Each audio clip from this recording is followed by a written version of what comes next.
설정, 개연성, 캐릭터 어디 하나 빠진 건 없는 명작 애니메이션의 대명사.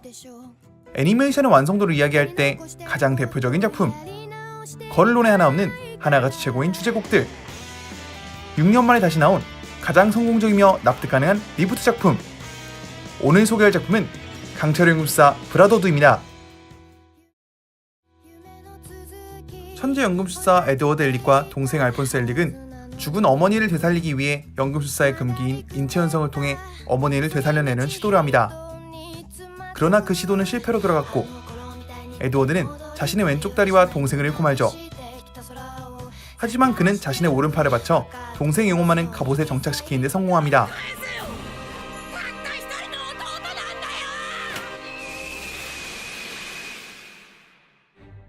이렇듯 모든 연금술에는 동등한 대가를 지불해야 하는 등가 교환의 법칙이 적용되고 있었습니다. 하지만 이러한 등가 교환의 법칙을 무시하게 해주는 물건이 있었으니 바로 현자의 돌이란 것이었죠. 그리고 전설로만 전해지는 그 현자의 돌을 찾기 위해 두 형제는 기나긴 여정을 떠나게 됩니다. 예전부터 정말 유명한 작품이고 안 본 사람보다는 본 사람이 더 많은 작품이겠지만 작품의 한결에 있어서 교과서적일 만큼 정석적인 작품이었던 강철의 연금술사. 우선 2003년에 나온 작품과 2009년에 나온 작품 두 개가 있는데 2003년 작품은 만화 연재 초반에 애니화가 되면서 결국 애니가 연재 스토리를 따라잡아 중간부터는 애니메이션 오리지널 스토리로 전개된 작품이었습니다. 보통 이런 식으로 자체 스토리를 진행한 경우는 평가가 안 좋은 경우가 많은데 원작과 다른 스토리라인의 설정도 바뀐 것 치고는 나름 성공적으로 이야기의 끝맺음을 맺음으로써 괜찮은 평가를 받은 작품이었습니다. 하지만 역시 원작 자체를 완벽하게 애니화하지는 못했다는 아쉬움은 남아있었고 2009년에 다시 한번 나오게 된 강철의 연금술사는 리메이크라기보다는 원작이 더 충실한 별개의 애니메이션이라고 봐야 합니다. 브라더우드라는 부제를 가진 이 작품 역시 원작의 연재가 끝나지 않은 상황에서 방영이 결정되었지만 다행히 이번에는 원작과 같은 결말의 스토리를 보여줄 수 있었습니다.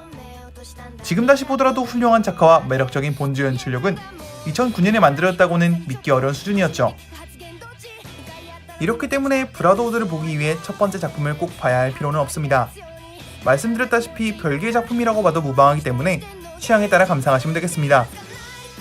다만 제 개인적인 경우는 브라더우드를 먼저 보고 그 다음에 오리지널을 봤기 때문에 그림체 연출도 상대적으로 부족하고 원작과의 설정도 다르다 보니 재미가 반감되는 점이 있었습니다. 원작 자체가 훌륭했고 스토리 역시 결말을 앞두고 있던 상황이었기 때문에 원작에 기반한 브라더우드는 64화에 달하는 긴 화수에도 불구하고 질질 끄는 연출 없이 스토리에만 집중할 수 있게 되면서 원작의 분위기와 완성도를 잘 담아낼 수 있었습니다.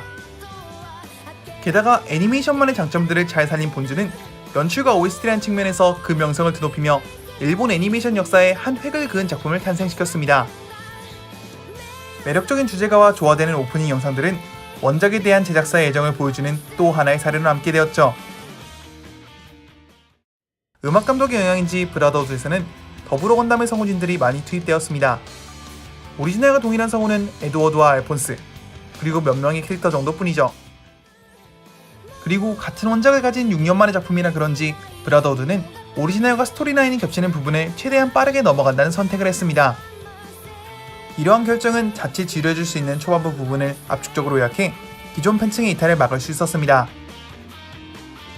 그렇다고 해서 전작을 보지 않으면 이해하기 어렵게 요약한 것이 아니라 적절하게 필요한 부분만 잘 살리면서 기존 팬층과 신규 팬층이라는 두 마리 토끼를 전부 잡을 수 있었죠. 정말 이 작품은 교과서적인 명작 완결 애니메이션이라는 표현 외에는 달리 평가할 말이 없는 것 같습니다. 저는 개인적으로 작품의 마지막 화를 볼 때 이 작품의 세계관을 함께하는 것이 여기까지라는 아쉬움이 든다면 그 작품은 정말 잘 만든 작품이라고 생각합니다. 그리고 강철의 연금술사 브라더우드의 결말은 그러한 아쉬움을 제게 남겨주었던 작품이었죠. 매력적인 세계관과 작품의 처음부터 끝까지 짜임새 있는 완성도 높은 명작을 찾고 계셨다면 이 작품은 분명 그러한 갈증에 대한 해답이 되어줄 것입니다.